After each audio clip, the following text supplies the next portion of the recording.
Hello everyone, welcome. It's good to have you here today. I'm remaking my Texas Aleppo soap, and it is really as close to Aleppo as I can get without actually being Aleppo soap. Aleppo generally is only olive oil and bay laurel oil, or laurel berry oil. And I've got about a little more than, what is this? 2-3 quarts of that I'm adding into my oils. So it's going to be a really rich laurel berry soap. It's going to have that beautiful scent to it. But the base oils aren't just olive oil, because I already have several soaps such as the bison base soaps that are not high sudsing soaps, which is what people really like about it. And I love the smell of Aleppo soap because of the laurel berry oil, but I like a little more suds to mine, so this does have some babassu, not coconut oil, but babassu, which is another rich, luxurious, tropical fruit hard oil, and it adds almost the same type of bubble that coconut does without having a lot of the downsides to coconut oil. Okay, so anyway, I'm going to go ahead and first of all get the laurel berry oil mixed into my base oils here. So it's going to get noisy here, so I will be muting.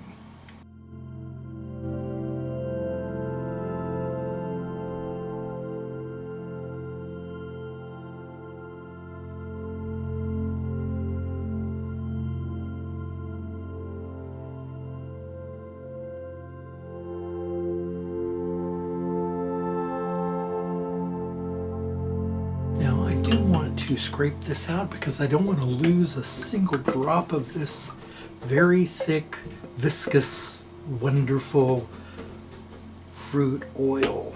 So I'm going to get every bit of it in there. Now this is not a fragrance that is for everyone. It is a very earthy, green is a good description for it, I think. I don't think it's medicinal. I really don't. But it does have sort of that old world richness to it. It reminds me a lot of pipe smoking and rich mahogany libraries. I don't know what it is about it. Oop, I just dropped my spatula. But that's what I really do love about it, is you don't have to add any essential oils to it. It's just great on its own. So I'm going to go ahead and blend this together, and then we'll bring in our lye solution and get this put together and poured. So I'm going to go ahead and add in our aloe solution, our lye solution, and get it blended in. Here we go.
never been very good at this.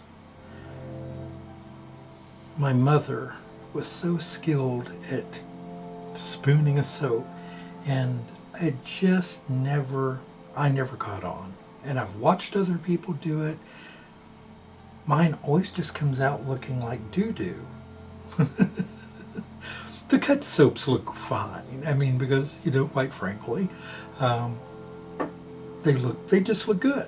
But I would like it to look good in the mold like this, but that's why I'm going to have to force myself to learn how to properly pipe soap to pretty up my tops, because I've got to be able to make them look better.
These smell fantastic.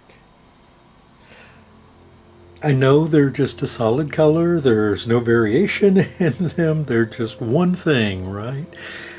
But I want to tell you that the Laurel berry fragrance in these is out of this world. It is so fresh and herbally. Yes, that's my new word. They're herbally. I just love these. I am very glad that I used a higher amount of Laurel berry in these, because I wanted that to be the star ingredient. And it indeed is a star shining brightly in these. And the color is just what I was hoping for. Now, is it similar to like my avocado? Let's grab one and see.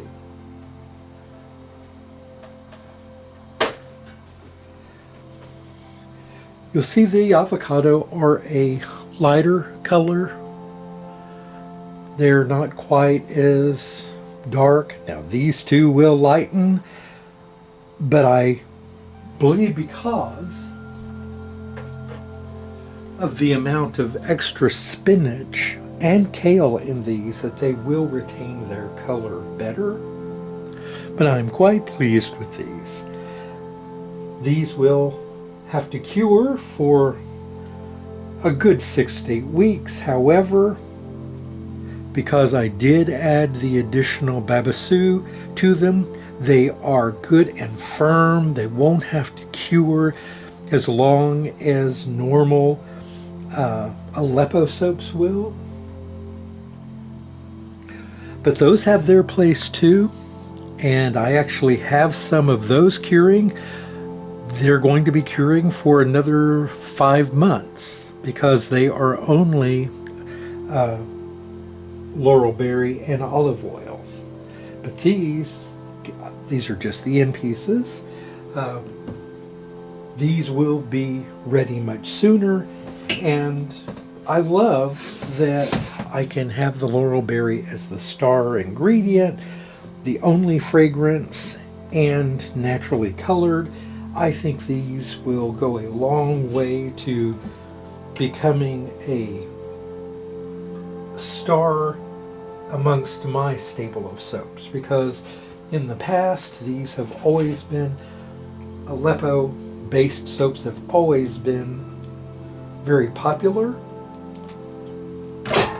but they, as I stated, they do take a very long time to cure. So this is just a nice way to offer the wonderful benefits of the laurel berry and of course the olive oil in a soap that can be utilized much sooner.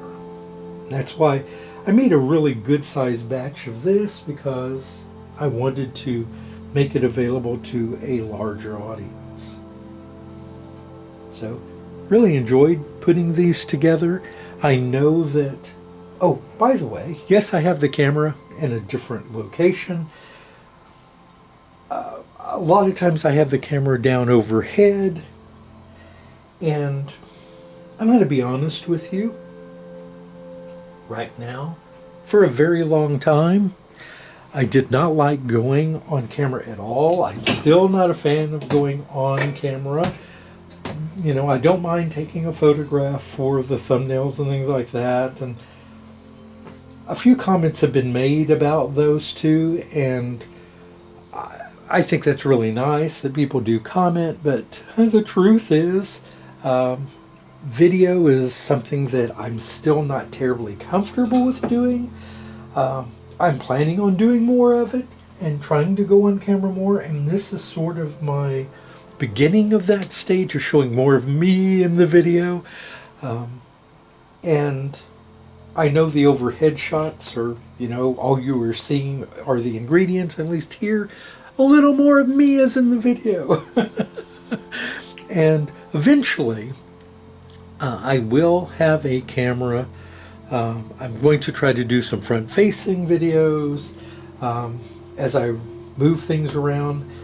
I had talked to you all about building my own soap studio, and after the big storms we had here and the damage to the trees and to the budget and all of those sort of things, that's delayed.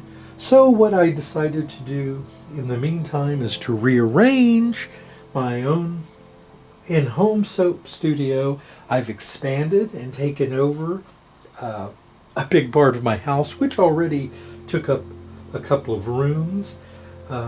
So I'm just sort of devoting my entire home to my business, because this is indeed my business now that I don't have a 9-to-5 anymore. And because of that, there's no rush. I still want a dedicated space, and we'll get that done. But I don't want to move into someone else's space. I really do want to create my own space on my own land, as I've talked about before. And I know others have done that, and Am I envious of them? Heck yeah. That's wonderful that you can do that. But right now, I'm just utilizing my home and my barn to my soap making and my other creations. And I love my home. It's not a bad place to work from. It's a shelter, right? But it's more than a shelter. It is also where things are born, such as these soaps and many other things. And for that, I feel very fortunate that I have the ability, as many of you hopefully do as well, that I have the ability to create my own space and have my own business that I don't have to answer to anyone else but my customers. And that is a pleasure. You know, to be able to help people customize things. Recently I had to customize a lotion, and another time I had, for instance, some customers cannot use, they can't have vitamin E, right? For whatever reasons, or they can't have meat products, or they can't have seed oils, or and as someone who has suffered from skin allergies of different types throughout my life, I fully understand that, and I'm willing to help people in any way that I can with what I do. And I love that. I feel like it's sort of my Florence Nightingale moment, in that I get to do things to help other people to get what they want. And it's not always anything quite so serious or important, perhaps, to some people. But if I can do that for someone and make them happy, to just add an ingredient, for instance, someone says, hey, can you add this essential oil to that thing that you don't add that essential oil to? Sure, I can do that, right? Something that I'm already doing with other products. So if it means making a small change for a customer, I can do that. Now, if it's something where they need something very specific that I have to change up everything that I do, obviously we have to discuss possible pricing adjustments and things like that. But most of the time, it's not really a problem. Thank you so much, everyone. It was a real pleasure having you here with me. Thank you, thank you, thank you. I hope you enjoyed this. If so, drop me a comment. Subscribe if you haven't already. That really matters on YouTube. Quite frankly, I personally don't care if you subscribe or not, but it seems YouTube does care. So a thumbs up if you don't mind, or a thumbs down if you didn't like this, all right? Thank you again, and have a terrific day, everyone. Goodbye.